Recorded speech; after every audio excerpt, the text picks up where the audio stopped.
நீங்கள் பார்த்து கொண்டிருப்பது உங்கள் ஜாஷ்வா டிவி. சகல ஜனங்களுக்கும் நற்செய்தி.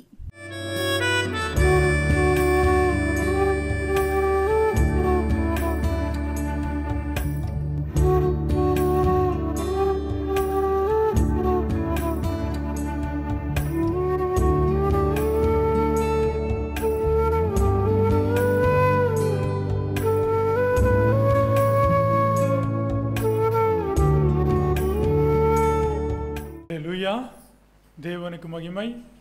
தேவனாகிய கர்த்தரின் திருநாமம் மகிமைப்படட்டும். நம்முடைய இரட்சகர் இயேசுவின் நாமத்தினால் உங்களுக்கு என் அன்பான வாழ்த்துக்கள். இந்த ஜோசுவா டிவி ஊழியங்கள் வழியாக இன்றும் உங்கள் இல்லங்களில் ஆண்டவருடைய வசனத்தை விதைப்பதில் ரொம்ப சந்தோஷம். கர்த்தருடைய வார்த்தைகள் நம் வாழ்க்கையை உருவாக்கக்கூடியவைகள்.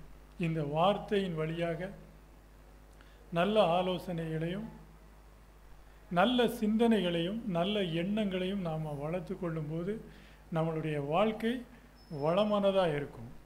உங்கள் குடும்பத்திலையும் எப்பவும் சந்தோஷம் இருக்கும். கர்த்தருடைய வசனத்துக்கு நாம் செவி கொடுத்து ஆண்டவருடைய வார்த்தையை ஒரு உணவு போல ஆண்டவருடைய வார்த்தையை நாம் எடுத்துக்கொள்ளும்போது நம்மளுடைய ஆத்மா செழிப்பாகும், ஆவிக்குரிய வளர்ச்சி நல்லா இருக்கும், மனசில் சந்தோஷம் அமைதி எப்பவும் இருக்கும். அல்லேலூயா. ஆண்டவர் உங்களை ஆசீர்வதிப்பாராக. இந்த நாளின் நல்ல செய்தியாக உங்களுக்கு அப்போஸ்தலர் 6ஆம் அதிகாரம், அப்போஸ்தலர் அதிகாரம் 6 வசனம் 7வது வசனம். அப்போஸ்தலர் அதிகாரம் 6 வசனம் 7வது வசனம். தெய்வ வசனம் விருத்தி அடைந்து சீஷருடைய தொகை எருசலேமில் மிகவும் பெருகிற்று. சீஷருடைய தொகை எருசலேமில் மிகவும் பெருகிற்று. அன்பானவர்களே, சீஷத்துவம் வளர்ந்ததுன்னு நம்ம அப்போஸ்தல நடவடிக்கைகளில் பார்க்குறோம். இந்த சீஷத்துவம் வளர வளர தான் கிறிஸ்தவம் அதிகமாக வளர்ந்தது. புதிய ஆத்துமாக்கள் சேர்த்து கொள்ளப்பட்டாங்க. நிறைய ஆத்தும ஆதாயங்கள் செய்ய முடிஞ்சது. இந்த சீஷத்துவம் வளர்ந்தது. சீஷர்கள் எருசலேமில் அதிகம் பேர் பெருகி இருந்தாங்கன்னு வசனம் சொல்லுது. அன்பானவர்களை, இயேசு கிறிஸ்து 12 சீஷர்களை தேர்வு செஞ்சார்னு நம்ம பார்ப்போம். மத்தேயு சுவிசேஷங்களில் நம்ம பார்க்குறோம் பாருங்க. ஆனால் அதுக்கப்புறம் சீஷத்துவம் அதிகமாயிடுச்சு. சீஷத்துவம் அதிகமாக பெருகிச்சின்றதை நம்ம பார்க்குறோம். இந்த சீஷத்துவம் பெருக பெருக தான் கிறிஸ்தவத்தின் வளர்ச்சி, புதிய ஆத்தும ஆதாயம் எல்லாமே நடந்தது இந்த சீஷத்துவத்தில் தான். இந்த சீஷத்துவத்தின் வளர்ச்சி நம்ம அடுத்து நம்ம அப்போஸ்தலர்களில் பார்த்தோம் அப்படின்னா நீங்கள் நிறைய இடங்களில் பார்க்க முடியும். சீஷர்கள் ஒன்று கூடி, சீஷர்கள் ஆலோசனை செய்து, இந்த மாதிரி சீசன் அப்படின்ற சொல்ல விட சீஷர்கள் கூடினார்கள், சீஷர்கள் ஒன்றுபட்டார்கள், இந்த மாதிரி வார்த்தைகளை நம்ம பார்க்க முடியும். ஏன்னா அநேக சீஷர்கள் உருவாகினாங்க. அநேக சீஷர்கள் உருவானதால் கிறிஸ்துவத்தின் வளர்ச்சி நல்லா இருந்தது. ஆத்தும ஆதாயம், ஆத்தும அறுவடைகள் நல்லா இருந்தது. நம்ம அப்போஸ்தல நடவடிக்கைகளில் பார்த்தோம்னா ஒரு சீஷத்துவம் எப்படி இருக்கணும் அப்படின்னு நீங்கள் என்ன செய்ய வேண்டாம், அங்கங்கே போய் தேட வேண்டியதே கிடையாது. அப்போஸ்தல நடவடிக்கையில் பாருங்கள், ஒரு சீஷத்துவம் எப்படி இருக்கணும் அப்படின்றத நம்ம பார்க்க முடியும். ஸ்தேவானை பாருங்கள். ஸ்தேவானுடைய தொடக்கம், அவருடைய ஊழியங்கள், அவருடைய மரணம் வரைக்கும் பார்த்தீங்கன்னா ஒரு சீஷத்துவம்னா எப்படி இருக்கணுன்றதை நம்ம ஸ்தேவான்கிட்டையும் நம்ம பார்க்குறோம். ஆத்தும ஆதாயங்கள், சாட்சி சொல்லுதல், தயக்கம் இல்லாமல் ஆண்டவரை பற்றி பேசுகிறது. நீங்கள் பார்த்தீங்கன்னா சீஷத்துவத்தில் நாம் வளரணும். ஒரு சபையின் வளர்ச்சி எதில் இருக்குது அப்படின்னு பார்த்தீங்கன்னா, நீண்ட ஆண்டுகளாய் வந்து கொண்டு திருச்சபைக்கு வர ஒரு விசுவாசி சீஷத்துவமாக மாறணும், சீசனாக மாறணும். சீஷத்துவம் மாறும்போது தான் அங்கே ஆத்தும ஆதாயம், ஆத்தும அறுவடையை அந்த சபை காண முடியும். ஒரு சபையின் வளர்ச்சி, சமுதாயத்தில் ஒரு கிறிஸ்துவத்தின் வளர்ச்சி, இது எல்லாமே எதில் அடங்கியிருக்குன்னு பார்த்தீங்கன்னா சீஷத்துவத்தில் தான் அடங்கியிருக்கு. அப்போ ஒரு விசுவாசியாக வரும்போது அவங்க அடுத்து சீஷர்களாக மாறணும். எப்படி ஒரு குழந்தை பிறந்ததும் குழந்தைன்னு சொல்கிறோம், அதுக்கப்புறம் அவனை வாலிபன்னு சொல்கிறோம், அந்த மாதிரி ஒரு விசுவாசி அடுத்து சீசத்துவத்துக்கு போகணும். இயேசு கிறிஸ்து இந்த காரியத்தை தான் நம்மக்கிட்ட என்ன செய்கிறாரு, சொல்லிட்டு போகிறாரு. மத்தேயு 28ஆம் அதிகாரத்தில் ஆண்டவர் இயேசு கிறிஸ்து பாருங்கள், கடைசியாக அவர் சொன்ன அந்த வார்த்தையை நம்ம அங்கே பார்க்க முடியும். சீசர்களை உருவாக்குங்கள்னு தான் இயேசு கிறிஸ்து சொல்கிறார். பாருங்கள், மத்தேயு 28:19. ஆகையால் நீங்கள் புறப்பட்டு போய் சகல ஜாதிகளையும் சீஷராக்கி பிதா குமாரன் பரிசுத்த ஆவியின் நாமத்தினாலே அவர்களுக்கு ஞானஸ்தானம் கொடுத்து. சகல ஜாதிகளையும் சீஷராக்கணும். சகல ஜாதிகளையும் சீஷராக்கி ஞானஸ்தானம் கொடுத்து கட்டளைகளை உபதேசம் செய்து இதை கைக்கொண்டு வாழுங்கள்னு புத்தி சொல்லணும். இங்கே நம்ம பார்க்குறோம், சகல ஜனங்களையும் நீங்கள் விசுவாசிகளாய் மாற்றுங்கள்னு இயேசு சொல்லலை. சகல ஜாதிகளையும் மக்களையும் நீங்கள் என்ன செய்யணும்னா சீஷத்துவமாக மாற்றணும். சீஷர்களாக, கிறிஸ்து இயேசுவின் சீஷர்களாய் எல்லோரும் மாறணும். கிறிஸ்து இயேசுடைய சீஷர்களாய் நம்ம எல்லாருமே மாறணும்னு தான் ஆண்டவர் சொல்கிறார். ஏன்னா இயேசு கிறிஸ்து நமக்கு குருவாக இருக்கிறாரு, நாம் சீஷர்களாக இருக்கிறோம் அப்படின்றத நம்ம சுவிசேஷத்தின் போதனையில் நம்ம பார்க்க முடியும்.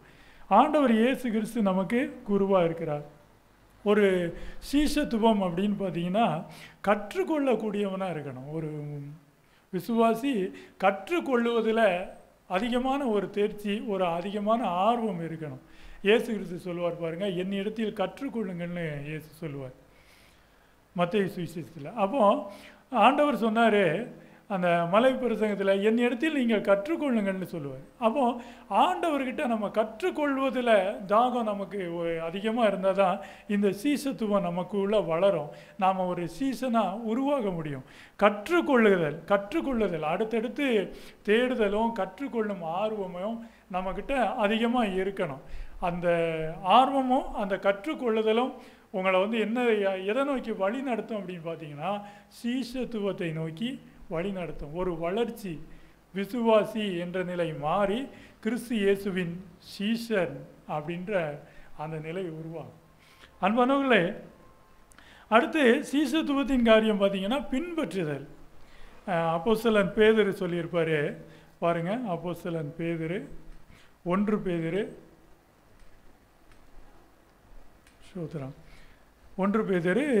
2ஆம் அதிகாரம்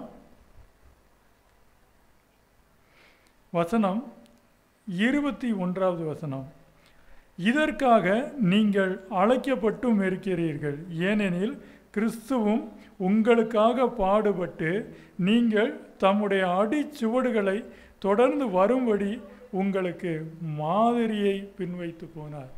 உங்களுக்கு மாதிரியை பின்வைத்து போனார். அவர் வைத்து போன அந்த மாதிரியை விரும்புகிற ஒரு விசுவாசி, விரும்புகிற ஒரு மனிதன் அவன் சீசனாய் மாற முடியும். அல்லேலூயா. அவருடைய அடிச்சுவடு, இயேசு கிறிஸ்துவினுடைய அடிச்சுவடை பின்பற்றி செல்லணும்னு விருப்பம் இருக்கணும். அதை பின்பற்றணும். அவர் பதித்து வைத்த அந்த அடிச்சுவடில் பயணப்படும்போது இந்த சீஷத்துவம் உருவாகும். நீங்கள் ஒரு சீஷனாய் மாறலாம், வளர்ச்சி கிடைக்கும் உங்களுக்கு. அவருடைய அடிச்சுவடுகளை நம்ம என்ன செய்யணும்னா பின்பற்றணும். நீங்கள் தம்முடைய அடிச்சுவடுகளை தொடர்ந்து வரும்படி உங்களுக்கு மாதிரியை வைத்து போனார். ஆமென், அல்லேலூயா. கிறிஸ்து இயேசு நமக்கு மாதிரியை வைத்து போனார். சீசர்களை நீங்கள் என் பின்னால் வாங்கன்னு சொன்னதும் அவருடைய அடிச்சுவடை பின்பற்ற தொடங்கினாங்க. அவர் எங்கே போனாலும் அவர் பின்னாடியே போனாங்க. அவர் பேசுகிறதெல்லாம் கவனமாக கேட்டாங்க. அவரோடு கூட ஊழியத்தில் கடுமையாக உழைச்சாங்க. அப்போ அவங்க அந்த சீசத்துவம் முதல்ல அவங்க சீசர்களாக கிடையாது, அழைச்சாங்க. அழைச்சி அவங்க வளர வளர ஆண்டவரோடு கூட இருந்து அவருடைய உபதேசங்களை கேட்கவும் மக்களுக்கு இவங்க உபதேசம் சொல்லவும் தொடங்கும் போது இவர்கள் சீசர்களாய் மாறினார்கள்னு நம்ம பார்க்குறோம். அல்லேலூயா. ஏன்னா ஒரு சீசத்துவம் என்பது பேரில் இல்லை, அவனுக்குள் இருக்கிற வளர்ச்சியில் தான் இருக்குது. சீசத்துவம் என்பது அவனுக்குள் இருக்கிற வளர்ச்சியை பொறுத்து தான் அவன் சீசனா விசுவாசியா அப்படின்ற காரியத்தை நம்ம முடிவு செய்ய முடியுது. அப்போ சீஷத்துவம், சீசன் என்பவன் முதல்ல கற்றுக்கொள்கிறதுக்கு தயாராக இருக்கணும். எப்போவுமே தினம் தினம் கற்றுக்கொள்ள, இன்றைக்கி இயேசுக்கிட்ட இருந்து என்ன கற்றுக்கிட்டோம், இன்றைக்கி இயேசுடைய போதனையில் என்ன கற்றுக்கிட்டோம், இன்றைக்கி நேற்று இருந்ததை விட இன்றைக்கி நம்மளுடைய ஆவிக்குரிய வாழ்க்கையில் என்ன மாற்றம், என்ன வளர்ச்சி அடைஞ்சிருக்கிறோம், இந்த நம்ம கவனிக்கணும். இதை கவனிக்கிறவன் சீசத்துவத்தில் வளருவான். தினமும் கவனிக்கணும், தினசரி நம்மளை கவனிக்கணும். ஆண்டவர்கிட்ட இருந்து நாம் தினசரி என்ன கற்றுக்கிட்டோம், நம்முடைய குருவாக இருக்கிற இயேசு கிறிஸ்துக்கிட்ட இருந்து தினமும் நம்ம என்ன கற்றுக்கிட்டோம், இன்றைக்கி என்ன பாடம் கற்றுக்கிட்டோம், குருக்கிட்ட இருந்து இன்றைக்கி என்ன நம்ம கற்றுக்கிட்டோம், அதை இன்றைக்கி எப்படி நடைமுறைப்படுத்த போகிறோம், நம்மளுடைய எண்ணங்கள் வளர்ந்துருக்கா, நம்மளுடைய மனநிலை வளர்ந்துருக்கா, நம்மளுடைய மனசு விரிவடைஞ்சிருக்கா, நம்மளுடைய செயல்கள் மாறுபட்டு இருக்கா, நேற்று இருந்ததை விட இன்றைக்கி நல்ல செயல்கள் நம்மகிட்ட முன்னேற்றம் இருக்குதா, ஆவிக்குரிய வளர்ச்சி இருக்குதா, நல்ல நடத்தைகள் இருக்குதா, சாட்சியுள்ள வாழ்க்கை இருக்குதா, இதை தினசரி கவனிக்கணும். என்னிடத்தில் கற்றுக்கொள்ளுங்கள். ஆண்டவர் இயேசு கிட்ட, குரு கிட்ட நாம் தினமும் கற்றுக்கணும். அல்லேலூயா. இயேசு கிறிஸ்துவாகிய நம்முடைய குரு கிட்ட நாம் தினசரி கற்றுக்கொள்ளணும். தினசரி கற்றுக்கொள்ளும் மனிதன் அவன் சீசத்துவம் வளருது, அவன் சீசனாய் மாறுகிறான். அவனுடைய பயணம் ஆத்தும ஆதாயம் செய்யக்கூடியவனாய் அவன் உருவாகிறான். அல்லேலூயா.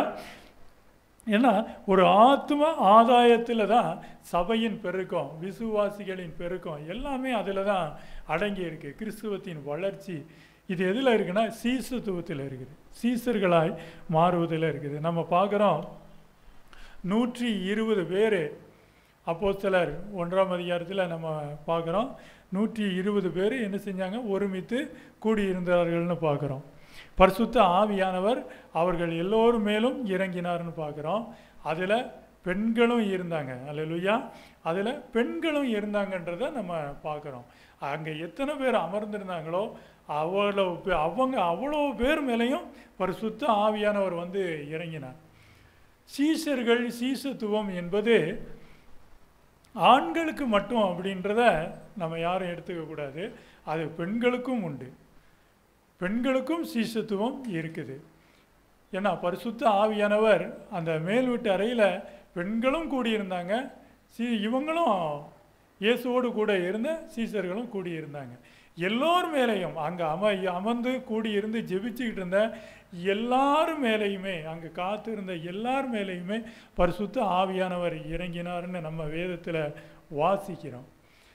அன்பானவர்களே, சீசத்துவம் என்பது ஆண்களுக்கு மட்டுமானதல்ல, அது பெண்களுக்கும் உரியது. பெண்களுடைய உழைப்பையும் நம்ம வேதத்தில் பார்க்குறோம். அன்பானவர்களே, அதனால் இந்த சீசத்துவம் ஒவ்வொரு திருச்சபையிலையும் வளரணும். ஒவ்வொரு விசுவாச சகோதர சகோதரிகளும் இந்த நல்ல செய்தியை கேட்குற நீங்கள் உங்களுடைய ஆவிக்குரிய வளர்ச்சியில் நீங்கள் வளருங்க. அப்போஸ்தலன் பவுல் சொன்ன மாதிரி காலத்தை பார்த்தா நீங்கள் வளர்ச்சி அடைஞ்சிருக்கணும். ஆனால் இன்னும் நீங்கள் குழந்தைகளாக இருந்து என்ன செய்கிறீங்க, பாலை மட்டும் குடிக்கிறவர்களாக இருக்கீங்க. நீங்கள் திடமான ஆகாரத்தை சாப்பிடக்கூடியவர்களாக நீங்கள் வளருவது எப்போ, எந்த காலம் அப்படின்னு பவுல் கேட்குறாரு இல்லையா? அன்பானவர்களே, இந்த நல்ல செய்தியை கேட்குற வாலிப பெண்களே, வாலிப சகோதரிகளே, நீங்கள் வந்து சீசத்துவத்தை வளர்ச்சியில் எடுத்துகிட்டு வாங்க. சீசத்துவத்தை படிங்க. அப்போஸ்தல நடவடிக்கைகளை மீண்டும் மீண்டும் வாசிங்க. உங்களுக்குள்ள ஒரு சீசத்துவம் உருவாகும். ஆண்டவருக்காக உழைக்கணும், ஆண்டவருக்காக ஆத்தும ஆதாயம் செய்யணும், கர்த்தருடைய நாமத்துக்கு சாட்சியாக நிற்கணும் அப்படின்ற அந்த தாக்கம், அந்த பயணப்படுதல், அந்த வேகம், அந்த விருப்பம், அந்த சந்தோஷம், அந்த ஓட்டம், அந்த உழைப்பு, அந்த பிரயாசம், அந்த தூண்டுதல் எல்லாமே உங்களுக்கு அப்போஸ்தல நடவடிக்கையில் கொடுக்கப்பட்டிருக்கு. சீசத்துவத்தை நீங்கள் விரும்புகிறீங்கன்னா அப்போஸ்தல நடவடிக்கைகளை கவனிங்க. இயேசு கிறிஸ்துவனுடைய ஊழியத்தை கவனிங்க, அவருடைய அடிச்சுவடுகளை கவனிங்க. அவர் தன்னோடு இருந்த சீசர்களை எப்படியெல்லாம் வழி நடத்தி கொண்டு வந்தார்ன்றதை கவனிங்க. சீசர்களுக்கு அவர் எப்படி கற்றுக் கொடுத்தார்ன்றதை கவனிங்க. நீங்கள் ஒரு சீசராய் சீசத்துவத்தில் வளருங்க. அதுதான் ரொம்ப முக்கியம். நம்ம வாழ்க்கையில் அது ரொம்ப முக்கியம். கிறிஸ்தவத்தில் முக்கியமான காரியம் என்னென்னா சீசத்துவத்தில் வளர்வது, சீசர்களாய் உருவாகுவது. அல்லேலூயா, ஆமென். அன்பானவர்களே, இந்த சீசத்துவத்தின் வளர்ச்சி நம்மக்கிட்ட நிச்சயம் தேவை. இந்த சீசத்துவத்தின் வளர்ச்சி தான் இப்போ நமக்கு ரொம்ப முக்கியம். அன்பானவர்களே, சீசர்களை ஆண்டவர் எப்படியெல்லாம் பயன்படுத்தினார்ன்றதையும் நம்ம சுவிசேஷத்தில் பார்க்குறோம். அதே நேரத்தில் நீங்கள் சில இடங்கள் பார்த்தீங்கன்னா சீசர்களுடைய சுறுசுறுப்பு, அந்த வேலைகளையும் நம்ம பார்க்க முடியும். பஸ்காவுக்கு நாங்கள் எங்கே போய் ஆயத்தம் பண்ண சித்தமாக இருக்கீங்கன்னு நாளைய வேலையை குறித்து இன்றைக்கே கேட்காங்க. அந்த அளவுக்கு அவங்களுடைய வேலையில், அந்த சீசத்துவத்தில் சீசர்கள் எப்படி இருந்திருக்காங்க, சுறுசுறுப்பும் ஒரு புத்துணர்ச்சி, நாளைய ஊழியங்களை குறித்ததான திட்டமிடுதல், இதையெல்லாம் நம்ம சீசர்கள்ட்ட நம்ம கவனித்து பார்க்குறோம் பாருங்கள். அவங்க கேட்குறாங்க ஆண்டவர்கிட்ட, பஸ்காவை நாங்கள் எங்கே போய் ஆயத்தப்படுத்த நீர் சித்தமாக இருக்கிறீர்னு இவங்களே கேட்குறாங்க பாருங்கள். வேலையை குருக்கிட்ட வேலையை அவங்களே கேட்டாங்க. நாங்கள் எங்கே போய் ஆயத்தம் பண்ணுறது? நீங்கள் மார்க்கு 14ஆம் அதிகாரம் 12வது வசனத்தில் பார்த்தீங்கன்னா அவங்க கேட்குறாங்க, சீசர்களே இயேசு கிறிஸ்துக்கிட்ட கேட்குறாங்க, குருக்கிட்ட, பஸ்காவை ஆயத்தப்படுத்து எங்கே போய் ஆயத்தம் செய்வது அப்படின்னு. ஏன்னா நாளைய வேலைகளை குறித்து, அடுத்த வேலைகளை குறித்து, அதாவது குரு சொல்லணும்னு இல்லை, இவங்களே ஆயத்தமாக இருந்தாங்க. அல்லேலூயா, அதான் சீசத்துவம், அதான் சீசத்துவம். ஒரு திருச்சபையில் போதகர் சொல்லணும் அப்படின்னு எதிர்பார்க்கறதில்ல, சீசன் நீங்களே இறங்கி நாங்கள் என்ன செய்யணும் அப்படின்னு கேட்குறது தான் சீசத்துவத்தின் வளர்ச்சி. ஒரு திருச்சபையில் ஒரு பாஸ்டர்கிட்ட பாஸ்டர் சொல்லட்டும் அப்படின்றது கிடையாது. அவர் சொல்வதற்கு முன்பாக சபையினுடைய வளர்ச்சியை குறித்ததான, ஊழியத்தை குறித்ததான ஒரு விழிப்பு நிலை, ஒரு புத்துணர்ச்சி, ஒரு சுறுசுறுப்பு ஊழியத்தில் இருக்கிற மனிதர்கள் தான் சீசத்துவம் உள்ளவர்கள். அல்லேலூயா, அது இருக்கிற மனிதர்கள்லாம் சீசத்துவம். அப்போ பஸ்காவை எங்கே போய் ஆயத்தப்படுத்துறது அப்படின்னு சொல்லி சீசர்களே கேள்வி எழுப்புனாங்க. அந்த மாதிரி நீங்கள் வேலை செய்கிறதுக்கு தயாராக இருந்தீங்க, அந்த வாஞ்சை, அந்த ஆத்தும எழுச்சி, அந்த வாஞ்சை உங்ககிட்ட இருக்குது அப்படின்னா நீங்கள் சீசத்துவம் உள்ளவர்கள். அல்லேலூயா. அடுத்து பார்த்தீங்கன்னா இயேசு கிறிஸ்து அப்பத்தையும் மீனையும் ஆசீர்வதித்து சீசர்கள்ட்ட கொடுத்தாரு. சீசர்கள் அதை ஜனங்களுக்கு பந்தி பரிமாறினார்கள்னு நம்ம பார்க்குறோம். ஒரு சீசன் என்பவன் இயேசு கிறிஸ்துவிடமிருந்து பெற்றுக்கொண்டு அதை மக்களுக்கு, ஜனங்களுக்கு கொடுக்கிற ஒரு மனிதன் தான் சீசன். அந்த சீசத்துவத்தில் இயேசு கிறிஸ்துவக்கிட்ட இருந்து, தன்னுடைய குருக்கிட்ட இருந்து பெற்றுக்கொண்டு அதை மக்களுக்கு கொடுக்கிறவன் தான் சீசன். அது சீசத்துவம். ஆண்டவர் அப்பத்தையும் மீனையும் ஆசீர்வதிச்சார். ஆசீர்வதித்து சீசர்களை கூப்பிட்டு அவங்கக்கிட்ட கொடுத்து அனுப்புகிறாரு. அவங்க கொண்டு மக்களுக்கு அதை பந்தி பரிமாறினாங்க. அன்பானவர்களே, நீங்கள் இயேசு கிறிஸ்துக்கிட்ட இருந்து பெற்றுக்கொண்டு அவர் சமூகத்திலிருந்து ஜெபிச்சு பிறருக்காக ஜெபம் பண்ணி இந்த சமுதாயத்துக்காக, வாலிப சகோதர சகோதரிகளுக்காக, திருச்சபைக்காக ஜெபிச்சு அவங்களுக்காக, அவங்களுக்கு என்ன செய்யணும் அதை நீங்கள் செய்யக்கூடியவர்களாக நீங்கள் இருக்கணும். இயேசு கிறிஸ்துவிடமிருந்து பெற்றுக்கொண்டு அதை மக்களுக்கு கொண்டு சேர்ப்பது சீசத்துவம்.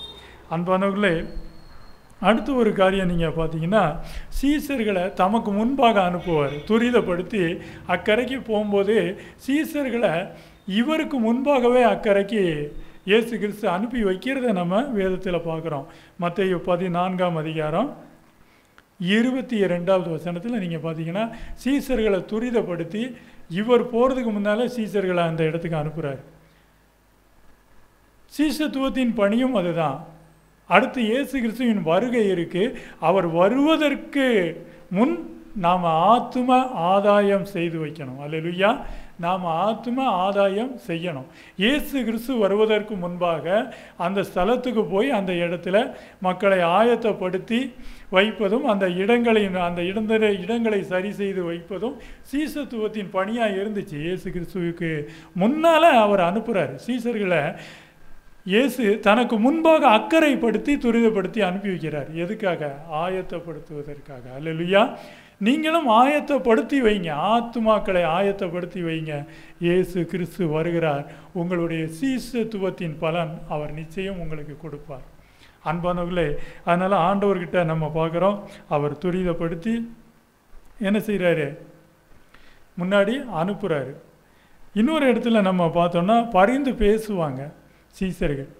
ஒரு பெண் என்ன செய்கிறாங்க, பின்னாடியே கேட்டுக்கொண்டே வரும்போது, என் மகளை நீங்கள் குணமாக்கணும் அப்படின்னு சொல்லி வரும்போது ஆண்டவர் நடந்து வந்துக்கிட்டே இருப்பார். அப்போ சீசர்கள் இயேசுகிட்ட சொல்கிறாங்க, இவள் நம்மை பின்தொடர்ந்து வந்து கொண்டே இருக்கிறா அப்படின்னு இவங்களை, இந்த பெண்ணுக்காக சீசர்கள் இயேசுகிட்ட பரிந்து பேசுகிறாங்க. இதையும் நம்ம பார்க்குறோம் மத்தேயு 15ஆம் அதிகாரம் 23வது வசனத்தில். பிறருக்காக அப்போ நம்ம இயேசு கிறிஸ்துக்கிட்ட வேண்டுதல் செய்யக்கூடியவர்களா, பரிந்து பேசி ஜெபிக்கிற கூடியவர்களாக நாம் இருக்கணும். பிறருக்காக ஜெபிக்கக்கூடியவர்களாக நம்ம இருக்கணுன்றதை பார்க்குறோம். அவருக்கு முன்பாக ஆயத்தம் செய்து வைக்கணுன்றதை நம்ம பார்க்குறோம். இயேசுவிடமிருந்து பெற்றுக்கொண்டு அதை மக்களுக்கு கொடுக்கணுன்றதை நம்ம பார்க்குறோம். அடுத்து என்ன செய்யணும்னு ஆயத்தமாய் தன்னுடைய வேலைகளை கேட்டு வாங்கி செயல்படுகிற ஒரு மனநிலை, ஆயத்த நிலை, சுறுசுறுப்பு தேவை என்கிறத நம்ம பார்க்குறோம். இது எல்லாமே சீசத்துவத்தின் அடையாளங்கள். இது எல்லாமே சீசத்துவத்தின் அடையாளங்கள் தான். அதனால் சுயநலம் முதல்ல ஒழியணும். கோதுமை மணியானது நிலத்தில் விழுந்து சாகாவிட்டால் தனித்து இருக்கும், அது செத்ததை ஆகில் மிகுந்த பலனை கொடுக்கும். அல்லேலூயா. அதனால் ஒரு சீசத்துவத்தின் முக்கியம் என்ன அப்படின்னா, சுயநலம் சாகிறது. ஒருவன் தன்னைத்தானே வெறுத்து தன் சிலுவையை எடுத்து கொண்டு என்னை அனுதினமும் பின்பற்ற கடவுள்னு இயேசு சொன்னார். முதல்ல சுயநலம் உடையணும். சுயநலம் உடைஞ்சி ஒரு பொதுநலம் நமக்குள்ளே உருவாகணும். அதுதான் சீசத்துவம்.